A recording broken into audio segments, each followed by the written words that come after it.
Hi there, welcome back. I'm going to now talk about factoring a sum or difference of cubes.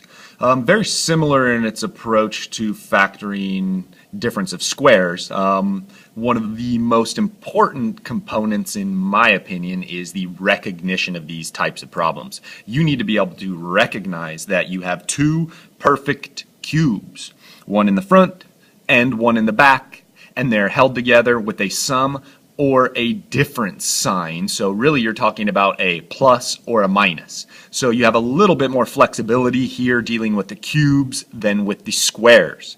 Dealing with the squares, if you check out that lesson, you are only able to factor a difference of squares. But when we're talking about cubes, you can factor a sum or difference. So if I recognize that I have a perfect cube and a perfect cube down there held together with a plus or a minus, I can set up two sets of parentheses. First, I will find my first term by taking the cubed root of the first term. So the cubed root of k cubed would be k. Then the cubed root of the second term. Cubed root of 8 is 2.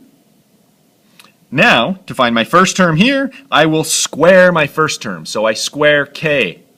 K squared is exactly that, k squared. Then I square my last term for my last term, 4. To find my middle term, I multiply my middle, or my first two together, 2 times k is 2k. Then to fill in your signs, you use your SOAP. It's an acronym for the same sign, opposite sign, and my last sign will always be positive.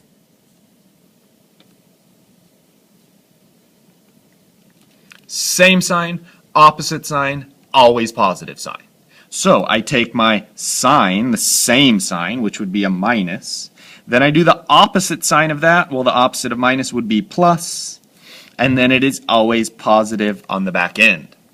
That is factoring sum or difference of cubes. Let's run through a couple more examples of this. Okay, that is a perfect cube, that is a perfect cube, and they're held together with that plus or minus.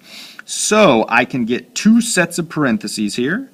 To find my first term, I take the cubed root of my first term. Cubed root of m to the 6th would be m squared. Cubed root of 27 will be 3. I then square my first term to get my first term. M to the 4th. I square the last to get the last, 9.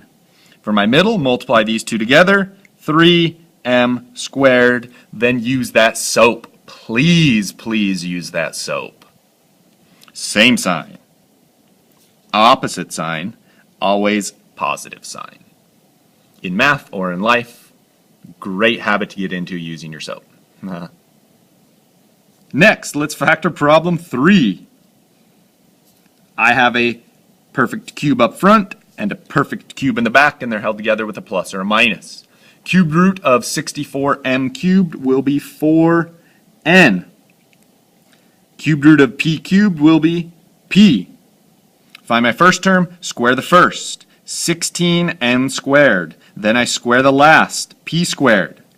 Multiply these two together for my middle, 4np. Then use that SOAP. Same sign, opposite sign, always positive sign. Thank you very much. I hope this was helpful.